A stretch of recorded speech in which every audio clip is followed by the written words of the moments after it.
Hello everybody and welcome back to the channel. My name is Brianna and this is For Paws in a Book. I make bookish videos over here on my little corner of the internet, so if that's something that you're interested in, make sure that you hit the subscribe button down below. Today we are building another These Books Will Self-Destruct list.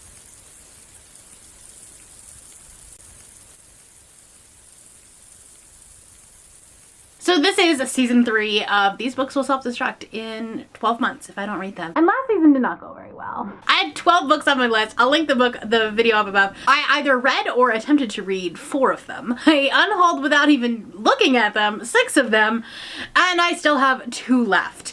And last year I did a whole vlog where I was like trying to at least finish them to like see if I still wanted to read them. And I thought about doing that this year, but it was too late. At that point, I had so many other things that I was doing, so many other projects I was doing, and these 2 that I have left were not at the top of my list by any stretch of the imagination. That's why they're on the list. But like even then, I technically didn't even want to read them. One of them I have been told by multiple people that the concept is really good and the execution is not. And the other one is my lowest rated book on Goodreads. So it didn't have a lot of promise. So we're gonna talk about the 2 books that I am going to unhaul, and then we're going to pick another 12 books. So the first one is Vox by Christina Dalcher. This is the one that like sounds really interesting, right? It's like this whole dystopian society where women only get to speak 100 words, kind of like Handmaid's Tale sort of thing. And I was told that the concept was really great, and then the execution of this book is so bad that everyone was telling me to just DNF it.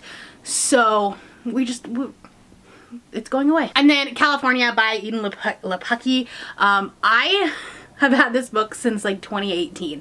I picked this up as a cover buy back either before I actually started booktube or like right at the beginning.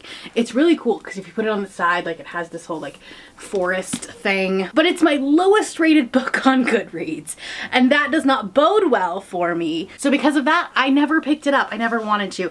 It's like a 400-page book. It doesn't have an audiobook, and dystopians are super hit or miss for me. Like it can be really good, but most of the time they kind of fall flat. So now let's talk about the 12 books that I'm adding to my new list. That means from today until a year from now, so like roughly around December 1st, I will do another video like this, and we'll see how well I did.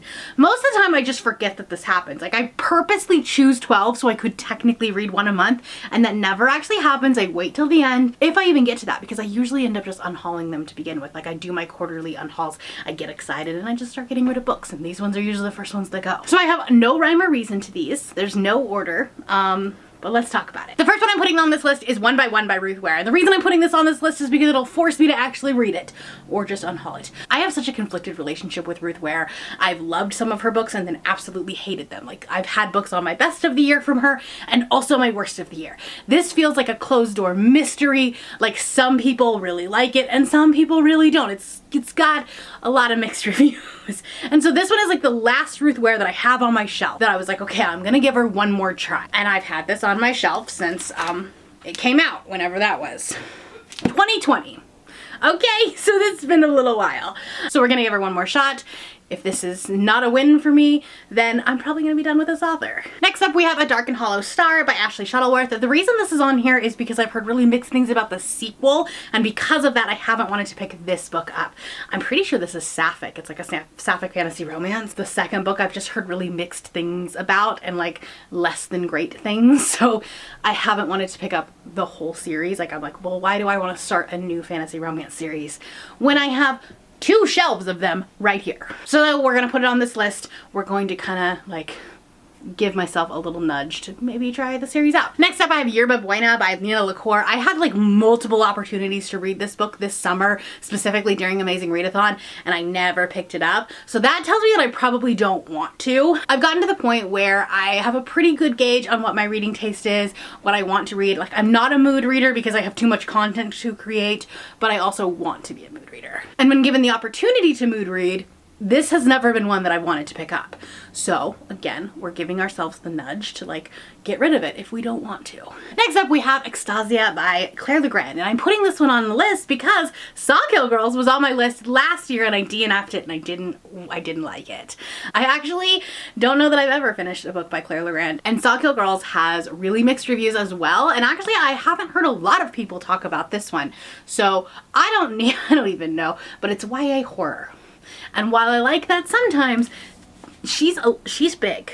she's chunky. So I'm gonna put this on the list. Another book that I've had forever, in fact, I had an arc of this book, didn't read it when it came out, and then bought the physical book thinking I would love it, and it's been sitting here forever, and that's The Orphan Witch by Paige Crutcher. I feel like this is gonna end up being too cozy for me. This is about a girl who was in the foster system, and then come to find out like she has magical power, she's a witch, but I just feel like it's gonna be cozy, and I'm finding that I don't love cozy fantasy anymore. So we're putting this on the list, and I'm gonna give myself the ability to get rid of it if I don't want to read it. One of my criteria for picking these books this year was like books that I don't have a video project for, because I do have a lot of long form content that I'm really excited about going into 2024, and if I don't have a book that fits in it, there's a less likelihood that I'm going to read it, which is why I'm putting books like this on the shelf that I don't have a video project for. So I have Age of Ash by Daniel Abraham. This was one of those, I got caught up in the 50% off Barnes & Noble sale last year, or maybe even the year before, I don't remember. And this is like a start of a new fantasy series. It's been blurbed by Joe Abercrombie. I believe that this is one of the authors that is part of the Expanse series, the Leviathan Wakes. And this is like a political fantasy, which I do love, but I've heard some very mid things about this book, which has like lessened my excitement for it. Next up, I have The Grimrose Girls by Laura Pohl. This I think would be good if it was an adult novel, but I'm hesitant to pick it up because it's YA. It's YA dark academia, which like I'm already struggling with adult dark academia. I don't know that YA is where to go with that. 4 friends, one murder, and a dark fate that may leave them all doomed. This murder I think is connected to like an ancient fairy tale, so like that's why I think there's a little bit of like fantasy aspect to it, but I don't know. I'm not sure. And it's been sitting on my shelf for a long time. Then I have A Scatter of Light by Melinda Lowe. This is the same author that wrote Last Night at the Telegraph Club, which I really loved. And this one takes place in the same world, same timeline, same kind of fictitious world. And this takes place in the backdrop of the Supreme Court legalizing gay marriage. So the concept sounds really interesting. And this is one that I actually probably have the most hope for of any of these books, which is why I'm putting this book on here, because I do think that I will read this one just to save it from being unhauled. But like, it's YA, it's sitting on my bottom shelf. I've never wanted to pick it up, so I don't know, we'll see what happens. A book I picked up for a video last year and then scrapped the video very quickly after. I don't even think I have any footage for said video. That's This Vicious Grace by Emily Theed. I picked this up because Kayla from Books and Lala really liked it, but then Cassidy read it for like a if you like this, try this type of video. Didn't like it, and a lot of the things that she didn't like about it are things that like I also find problematic in books, or troublesome in books. Not problematic, but they're anti-buzzwords for me. So that's why this book has sat on my shelf for quite some time after seeing Cassidy's video.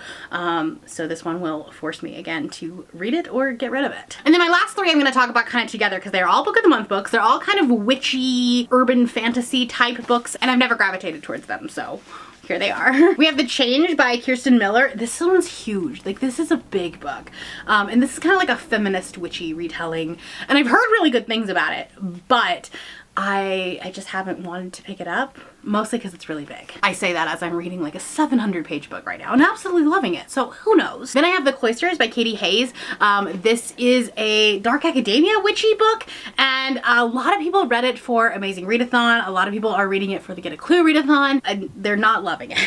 This has like a lot of talk of like tarot, and like it seems like it would be a vibe, a moody book, and it seems like something I would like. So hopefully by putting it on this list, it will force me to pick it up sooner, and I'll try to save it. Then lastly, we have Spells for Forgetting by Adrienne Young. I have some friends that absolutely love this book, and then I have some friends who absolutely hate this book. And I have similar reading tastes to both of those people.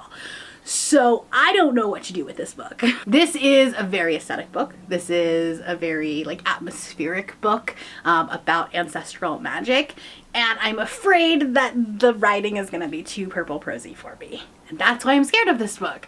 It's why I didn't pick up her next book, The Unmaking of June Farrow. So yeah, we're gonna put this one on the list because I'm a little scared of it, but I also know that like some people really, really love this book. So try to save it in the comments, I guess. Those are the 12 books that are going on my self-destruct list for 2023, 2024. Let me know down in the comments below the one that you want me to save the most, and I will try to do some vlogs or a vlog of these as I'm trying to read through them this year. So which one should I save and which one should I just go ahead and unhaul? If you're not feeling chatty, you can do some sort of explosion emoji. That's all I have for you today. If you're new here and you have not yet subscribed, there's a little button that you can do so down below the video. If you'd like to hang out with me more, the links to my Instagram, Goodreads, Twitter, and my Patreon are linked in the description below. Thank you for watching, and I will see you next time. Bye!